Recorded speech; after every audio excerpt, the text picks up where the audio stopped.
And welcome back. What is it that I'm wearing right here? No, no, no, no, stop, stop, stop, stop, stop. Fabio, what are you doing here? Okay, I had to stop this because in this episode, I noticed that I was wearing the yoke basically with the shoulder right in front of me. And so basically the yoke looks lopsided, asymmetric. So I am going to show you what the yoke actually looks like right here. I even put a stitch mark right here in the front to tell me that this is the front part, and as you can see, it's nice and symmetrical. This is the front part, and that's the back part, which of course it's a little bit longer. Okay, now we can resume with the episode. This is the top part of our sweater, and this is also what we're going to cover in this episode.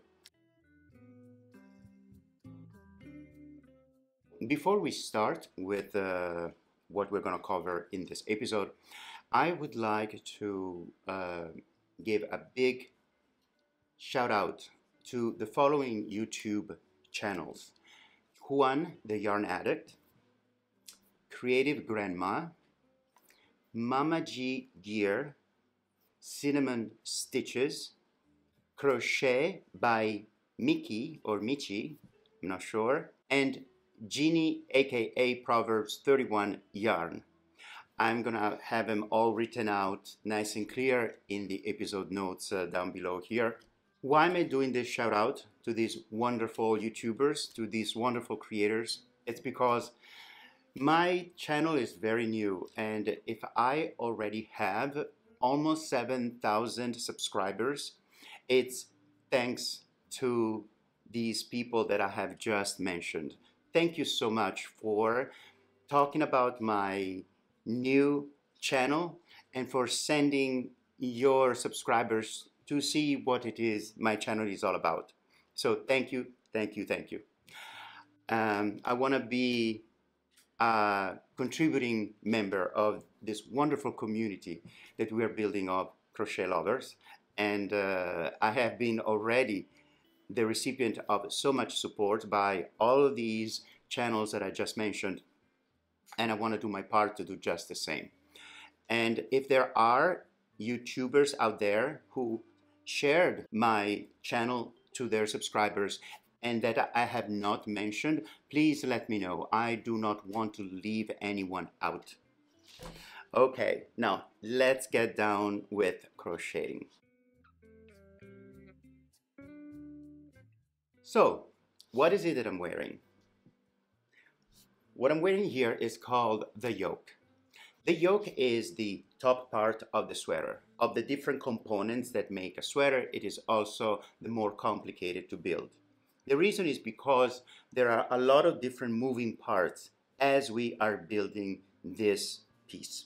In order to keep track of these moving parts, it is useful to use stitch markers of different colors, and we will be using these colors consistently based on that particular moving part. This way we can keep track of several different things happening as we build the yoke. And why am I wearing it? Am I wearing it just to show off? Yes, maybe a little bit for that, but also because I wanted to demonstrate to you probably the coolest thing about the top-down construction in sweater making.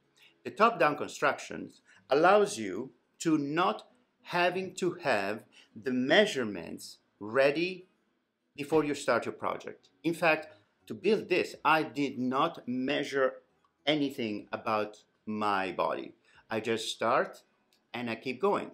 As you build your sweater, you periodically try it on, you look at yourself in the mirror, and you make the adjustments based on what you see. The front part of the yoke should end somewhere here. When it reaches this point of the chest, right here in the solar plexus, when the outer edge of the yoke reaches this point of the chest, this is when you stop with increases. This is when the segment is done. So let's take a look at the anatomy of a yoke. I have another yoke right here, This yoke is for you guys, as you can see it from from the camera right above us, the overhead camera. Hi. I'm gonna tell you a few things. As I mentioned in my previous episode, the yarn used for the sweater that it's going to become my actual sweater, this is a yarn weight 3. As I said in my previous episode, I never make a sweater with yarn heavier than 3. I love weight 2 and I love weight 3. So this one here, one that I'm using here for you to see, to make the explanation, this one was actually done using yarn weight 4 or worsted weight yarn. I would never make a sweater with this type of yarn because it's too heavy. In fact, I even tried this one on already and it's considerably heavier than this yoke that I'm wearing right now. Okay, but I want the stitches and everything else to look very, very visible, very easily for you guys, and that's why I made this one just for you guys so you can follow me along without straining your eyesight. Let's take a look at the anatomy of the yoke. The yoke is a circular structure. It's basically worked in the round in a disc. There is an outer circle, which is the outer perimeter of the yoke, and then there is an inner circle, which is what's called the neck hole. This is where you're gonna, insert your head, and that's where your sweater is gonna sit on, just like the one that I'm wearing here. Now, the difference between this yoke and this one is that on this yoke, I have already stitched the collar. See the ribbing here? This is the collar, which is basically like an inch tall compared to the neck hole here. The yoke is worked in the round. Now, things can be worked in the round in two different ways. It can be worked in the round in a spiral kind of fashion, or in back and forth type of fashion.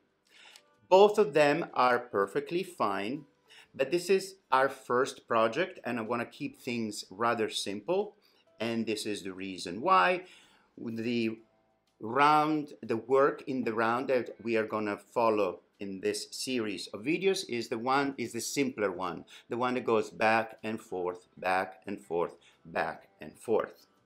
Also notice that the neck hole here is a little bit off-centered. It is not perfectly central. It is not concentric to the outer circle of the outer perimeter of the yoke. This is to allow for this thing called the human neck, which is not positioned straight central above the torso, but it is tilted slightly to the front to allow for this anatomical aspect of our bodies. The neck hole needs to be off-centered and positioned a little bit closer to one side of the outer circle and farther out on the other side. In order to create this off-centered neck hole, we need to use two different stitches. The shorter one, which we have already covered in the previous episode, which is the half double crochet in the front loop, and these are all half double crochets in the front loop, and a taller stitch within the same family of stitches that is slightly taller, called the extended half double crochet stitch in the front loop. And these are all of the stitches here in the back. In fact, this sample yoke is made of 18 rows all throughout, but this segment is shorter than this segment because here I have used the regular stitches, the shorter kind, and here I have used the taller stitches or the extended half double crochet stitches. At what point, row after row, do we switch from the regular height stitch to the extended height stitch? These red stitch marks here tell you when I made that switch.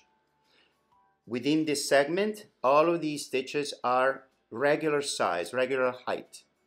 and in this area they are all extended.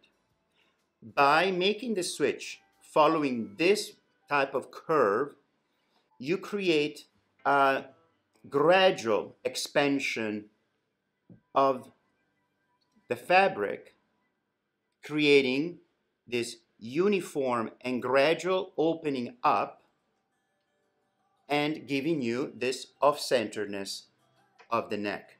I will explain you later how we can do that. And what are these 10 stitches around the neck hole? Well, we all know, or we should know, we are not beginners. And for those of you beginners, here's a little tidbit for you about crochet. The half double crochet stitch, when worked in the round, creates a nice flat disc when you make 10 increases per row. This is the reason why I have these 10 stitches of a different color, because this color, orange, tells me when I need to make an increase of making 2 stitches in one. Notice there are 3 different colors of stitch marks. One color is the color of when I make the switch, the stitch switch between regular and extended and back, and these are indicated by the red ones. These orangey ones instead indicate the point where I make the increases to ensure that my work grows as a flat disc. And this bluish greenish stitch mark that instead indicates where my seam is when basically I do the back and forth, back and forth. Now, depending on the type of yarn that you use, and depending especially on the color that you use, this seam may be very visible or very invisible. With the one that I'm wearing right now, so let me remove it and let me place it right in front of right below our overhead camera. With this yarn in particular, here it is. This is our seam. It's practically invisible because of the particular color of the yarn. The particular variegation color makes the seam virtually impossible to find, like virtually invisible.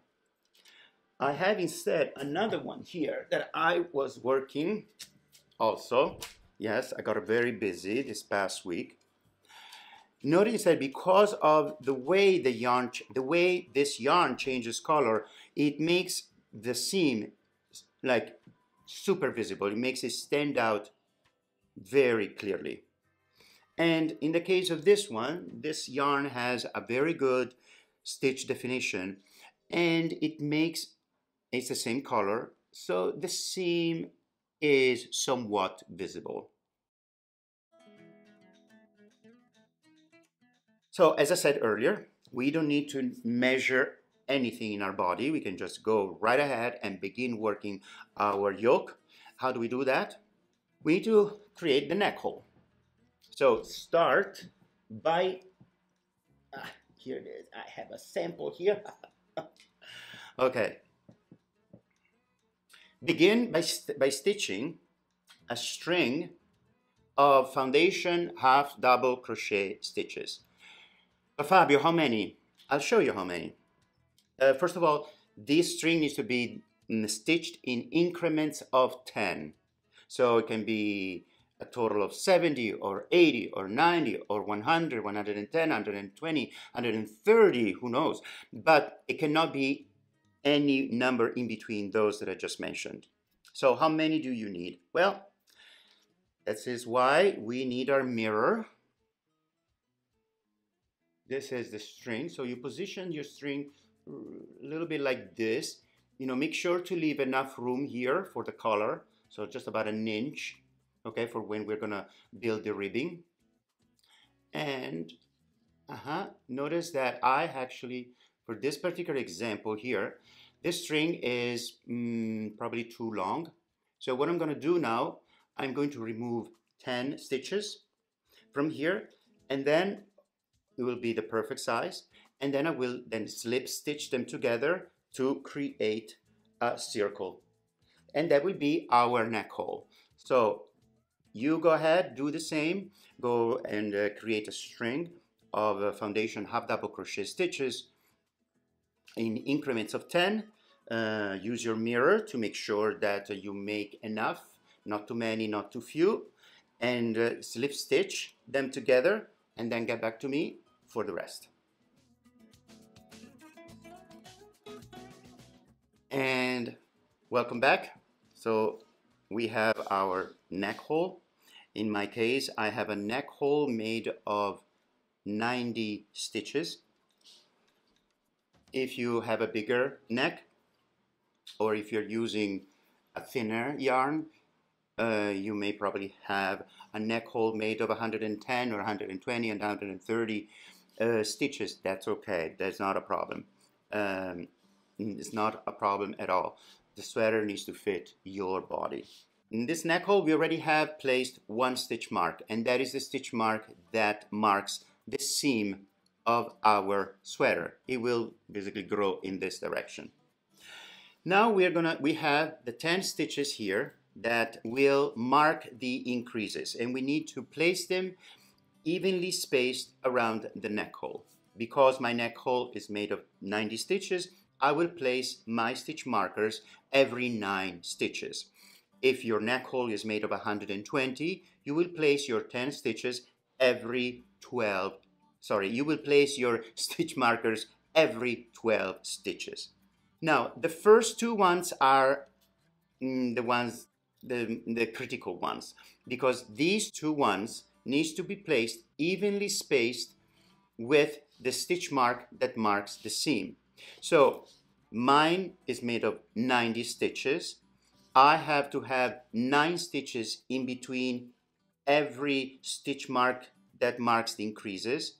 So in order to have this, the stitch mark that marks the seam in the middle of these two, I would have to have half of the stitch markers here and half of the number of stitch markers over there.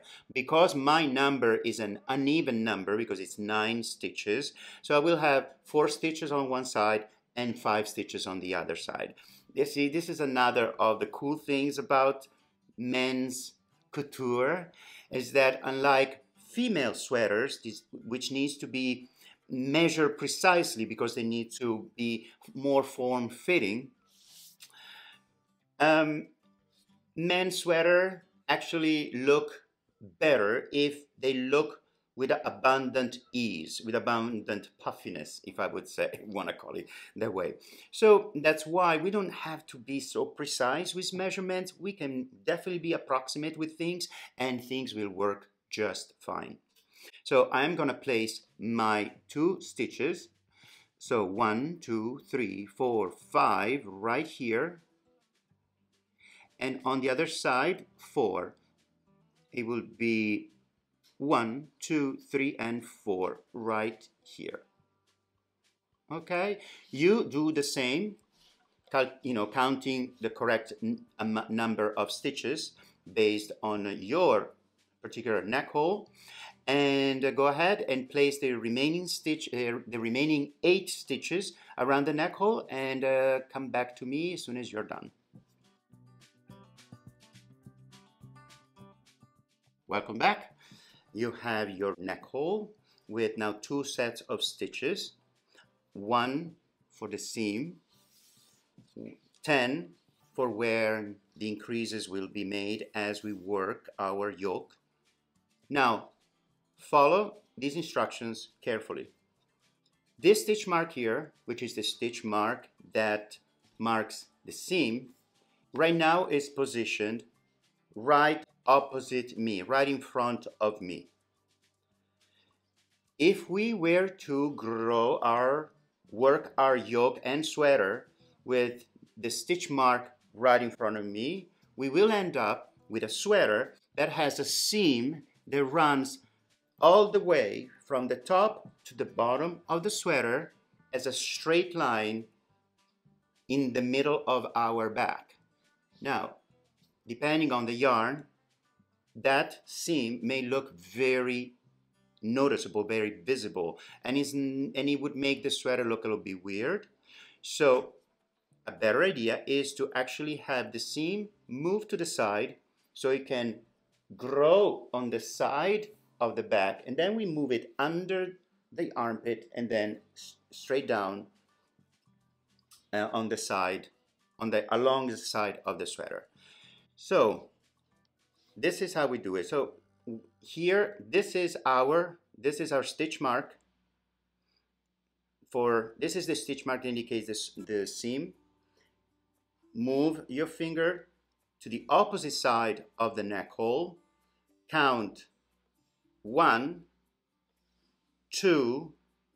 Move this stitch mark to the front, to right opposite you. You should have the following. You should have now the seam move to the side, and then one increase opposite you, the other stitch mark for the increase away from you, and 90 degrees from the stitch marks would fall right in between these two stitch marks. If you have it this way, you're doing great. Now let's position the stitch marks of the third color that will mark the change of stitch from the shorter to the extended, and vice versa. I'm going to use this burgundy color. So we're going to place one here. It's in the same stitch right here, not right here, and the other one would be next, also on the same stitch as this one. Just like that. So these two stitch markers and these two stitch markers are inside the same stitch. Now that we have the stitch marks, this is how we are going to use them. This region, or the wider region of the neck hole, will be worked in extended half double crochet stitch in the front loop, and this shorter region will be the shorter kind, or the regular half double crochet stitch in the front loop. At the end of each row, before we begin with the next row, we will reposition the burgundy stitch markers, or the stitch marks that signal the change of stitch from shorter to extended and from extended back to shorter, by 2 stitches outward. So we make one row, and when we are completed the next row, then before we start the third row, we move those very stitch markers, 2 more stitch markers, each one away from the center. And towards the end, those stitch markers will be here and here. Basically, once the yoke has grown, you will have these stitch markers when the yoke is completed. So when the front part of the yoke will have reached this height of your chest, these 2 traveling stitch markers will land somewhere in between these 2 stitch markers, but out here. So let's begin. Let's get stitching now. Follow me along. We are going to do 2 rows together, and then you're going to be on your own. And here we are. I just slip stitched this string of foundation half double crochet, and I'm ready to stitch the first row. So follow me along. The first thing I do is to turn my work just like that. The next thing I need to do is to add a little bit of height. Now, I don't know, you can do it by making 2 chains, but I like to do it by creating a fake standing extended half double crochet stitch. How do I do it? First of all, I pull this first loop a little bit taller, and then I yarn over. I insert the loop inside, not the next loop, but the very same stitch this loop comes out of. Yarn over, pull through one loop, through pull all three loops. So I just created a freestanding extended half double crochet stitch in the front loop. It doesn't look identical like your typical extended half double crochet stitch, but hey, close enough. You can also do the two chains. It doesn't matter, but I like to do it this way. Okay, now I have 3 extended half double crochet stitches to make. 1, 1, 2, and 3. And here is our first stitch mark that indicates increase, where you make 2 stitches into 1. Now, you can do it the classic way, which is you make 1 stitch and then you make a second stitch into that same first loop.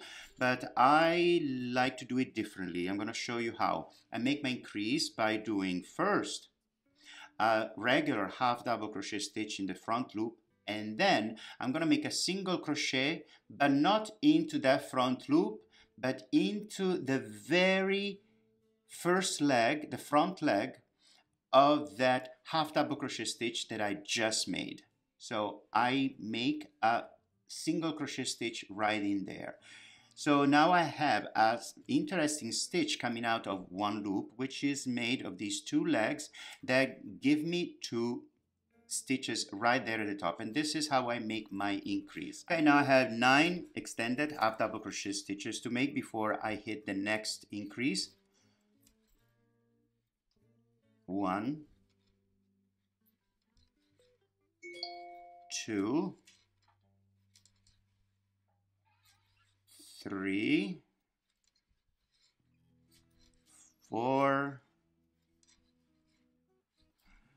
5. If you heard that ding, it's from my computer, not from yours.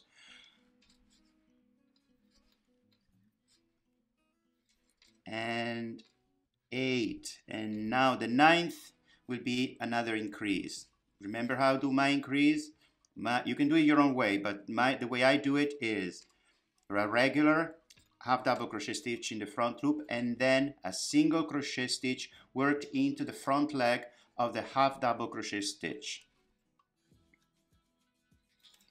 Move the stitch marker on top, and now I have 8 more to go before I hit my first stitch marker that tells me when to change the stitch from the extended back to the regular. Okay, so 1 extended, 2 extended,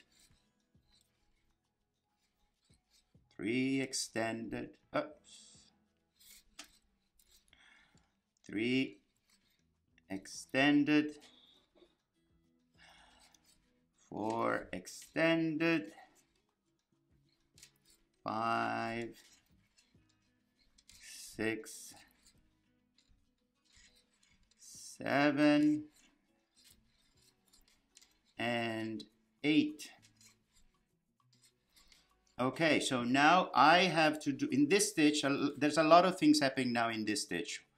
One stitch mark tells me, which is the yellow one, tells me I need to make an increase.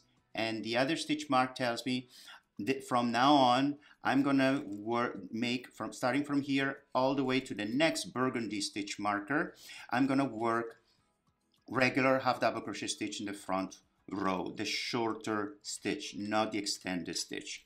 Okay, let's begin with so I'm going to remove all of these stitch markers, and what I'm going to do, I'm going to make my increase. Remember the increase? It's a regular half double crochet stitch in the front loop plus a single crochet stitch worked into that front leg of the half double crochet stitch in the front loop. And that's what I did. I just took care of those. So I basically took care of those. Now going forward, what I'm gonna do, I need to make the regular half double crochet stitch. So I just reposition my 2 stitch markers, and from now on until the next burgundy stitch marker, I'm gonna do just regular half double crochet stitch in the front loop, not the extended. Okay, and another one. Here is another one, and we need to make an increase. So I'm going to make my typical type of increase. You can hear the honking coming from outside my apartment. Fantastic. Okay, so let's remove this stitch marker. Let's make my increase. My increase, remember, is the same. 1 regular half double crochet stitch in the front loop and a single crochet stitch into the front leg of the half double crochet stitch. And now I can put my stitch marker back in place. Okay, we have 8 more regular half double crochet stitch in the front loop before we hit the 2 stitch markers. Okay, 1, 2, 3, 4, 5, 6, 7, and 8. Okay, now let's remove both these 2 stitch markers. Okay, I'm gonna make the increase.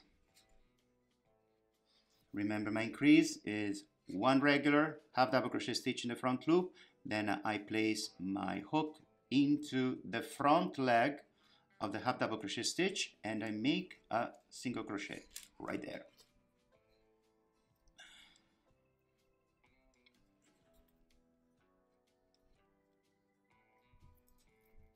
Okay, and now going forward, what I have basically the same. So increase, increase, increase, increase, increase, and then slip stitch when I get to the end of that row. Okay, I'm gonna make another one, and then I'm gonna make another segment here. Now this one, again, we completed that little between these 2 burgundy stitch markers. We had the shorter stitch. Now going back around here to the extended or taller stitch. So extended half double crochet stitch here, extended, extended, and another extended, and extended, extended, okay, you can fast forward this part if you want. Okay, now we reached the increase. Remember how to do my increase? You can do my increase, you can do your type of increase, it don't matter.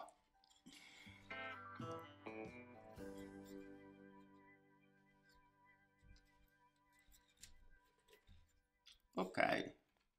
All right, so I'm going to fast forward this part and I'm gonna meet you at the end of this row right before I slip stitch. Okay, see you in a bit.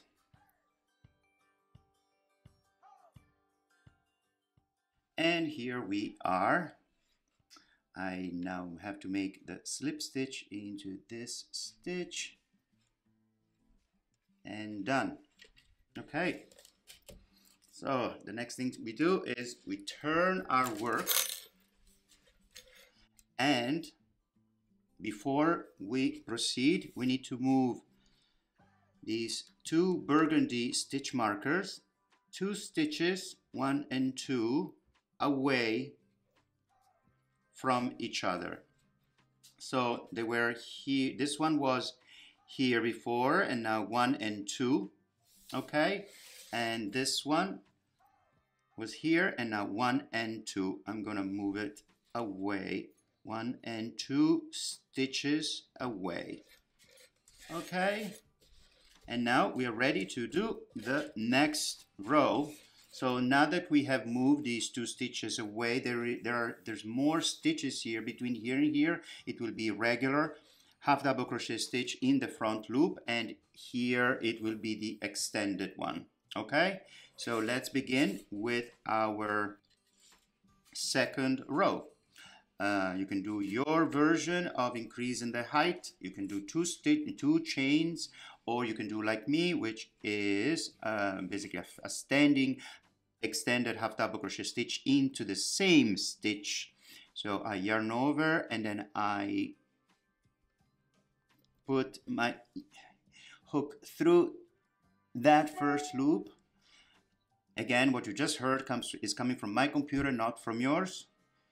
Pull through one loop and ta-ta, done. Reposition the stitch, and now extended half double crochet stitches.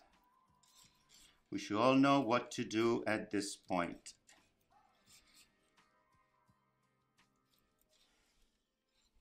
Extended, here that is when I'm doing the increase. I do the increase by doing a regular half double crochet stitch and a single crochet stitch into the leg of the half double crochet stitch. There. Okay, you can keep going. We shall meet you again at the first, here, right here, where the first burgundy stitch mark is. Okay, see you in a bit. Okay, and here we have reached the burgundy stitch marker.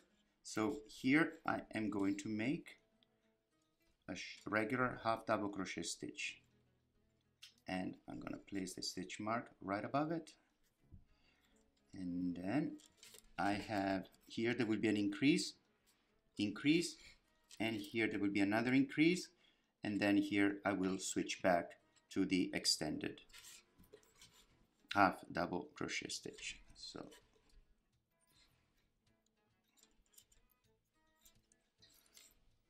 regular half double crochet stitch in the front loop, and now we're making the increase. You can make the increase the way you like it.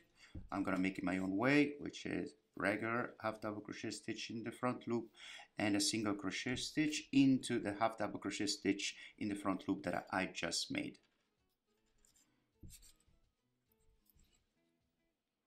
Now regular,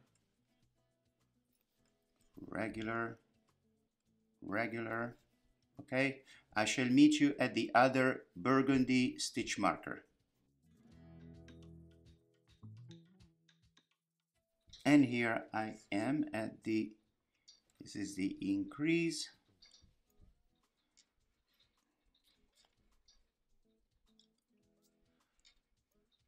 Okay, so I have two more stitches, regular,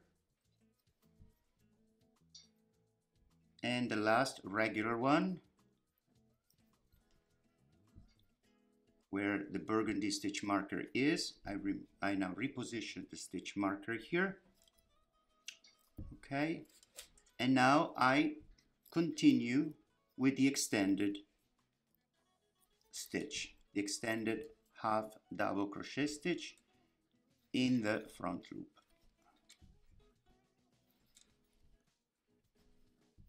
So I'll meet you at the end of this row, right before slip stitching.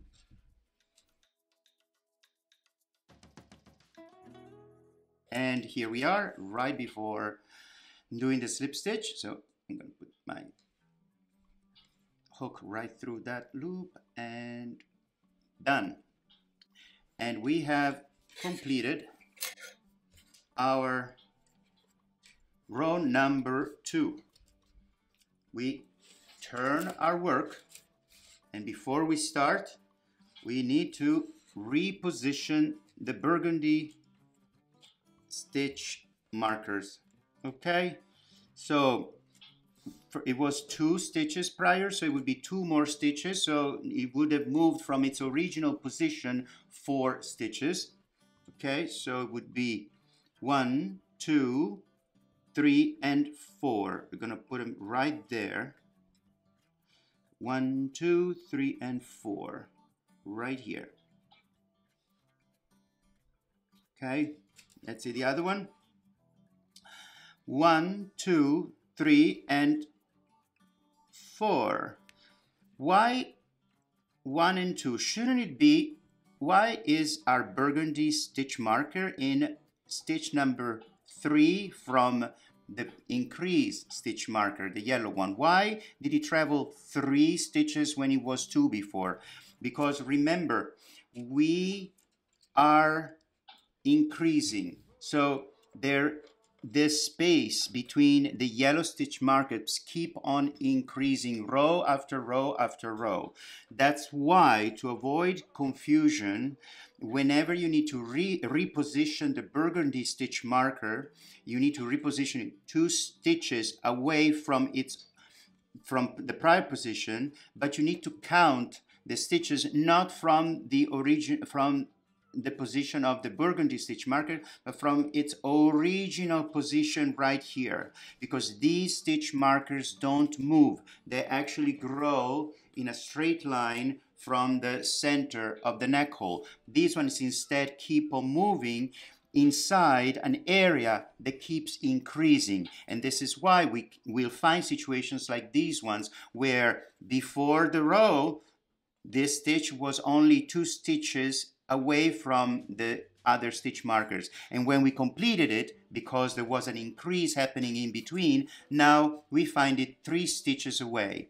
But because this is the second row and we're going to move it into the third row, we need to move it 2 more stitches from the other original 2 that we have moved it in the row prior, for a total of 4. So we count 4 stitches from the original position, which is here. 1, 2, 3, and 4. And this is how we make sure that these 2 stitch markers, the stitch markers that will keep on moving, as we saw earlier, this is how we make sure that they will move symmetrically away and not one goes faster than the other. Okay, so always count, always keep your counting precise, always make a note if you need to, and make sure that you need to move these 2 stitch markers every row, every next row, 2 stitches away from each other, but you need to count from its original position. So when we finish the next row, that would be the third row, and we will be moving these 2 stitch markers 2 more, so it would be a total of 6 stitch markers from their original position. So we would be counting 6, 1, 2, 3, 4, 5, and 6, and that's where we would reposition the burgundy stitch marker on the next row. Okay, but for now we position it the right way, and we have already turned our work, so we are ready to begin stitching our third row, and I am gonna leave you do it on your own. I believe you are ready.